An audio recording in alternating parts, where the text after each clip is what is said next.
This is my disc destroyer. It's a mean little machine with one job, testing grinding discs.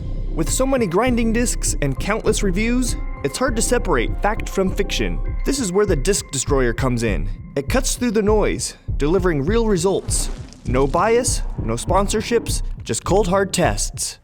Grinding discs can face a lot of real-world challenges, like high and low pressures, hot and cold materials, and of course, fast and slow speeds. This machine tests it all, so that we can finally find the truth in the reviews. Today I am testing the Weiler Tiger X Type 29 flap disc, coming in at $8.39 per disc, and I was able to find a wide range of reviews for it across the web. Some people love it, like this person who said it was long running and worth every penny. Others are not as impressed. This reviewer called it worthless and the shortest lived flap disc they have ever used. So which reviews can we trust and which can we forget? Let's test them to find out. Let me break this down for you. Each disc will be grinding this test bar to see how much it can remove within 20 minutes time. This will chart out its story and tell us exactly how this disc behaves based on how much material it removes at any given point. But if the disc stops effectively grinding the bar or just straight up disintegrates, the test is over. Let's begin. I started the first round of tests by simulating light pressure grinding. I applied a 4-pound weight to the grinder, which is roughly its own weight, and this yielded some promising results. I was able to keep this disc grinding for 10 minutes before it stopped making meaningful progress on the material. At the end of the test, I measured about 5.5 inches of metal removed from the coupon. This disc had made it halfway through my 20-minute test window, but its removal rates need to vastly improve before I consider this disc worthy of a 5-star review. Perhaps heating the material up will help the disc cut more before it loses durability. To test this, I heated up the first few inches of the coupon and let the disc go to work. Unfortunately, this gave me nearly identical results, if not slightly worse. Something is holding this disc back from eating more metal.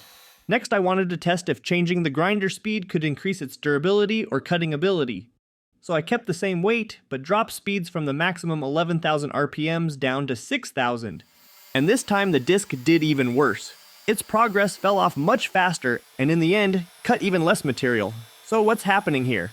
Taking a closer look at the disc after the testing plus our data, we can see it is glazing. It's not the removal powerhouse this review says it is either. There is one more thing we can adjust to push this disc to its limits, and that's increasing the pressure.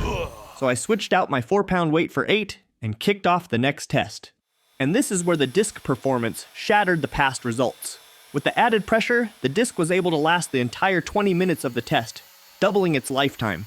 It was also able to chew through metal at a much faster pace. By the end of the experiment, I measured just over 20 inches of material that had been removed.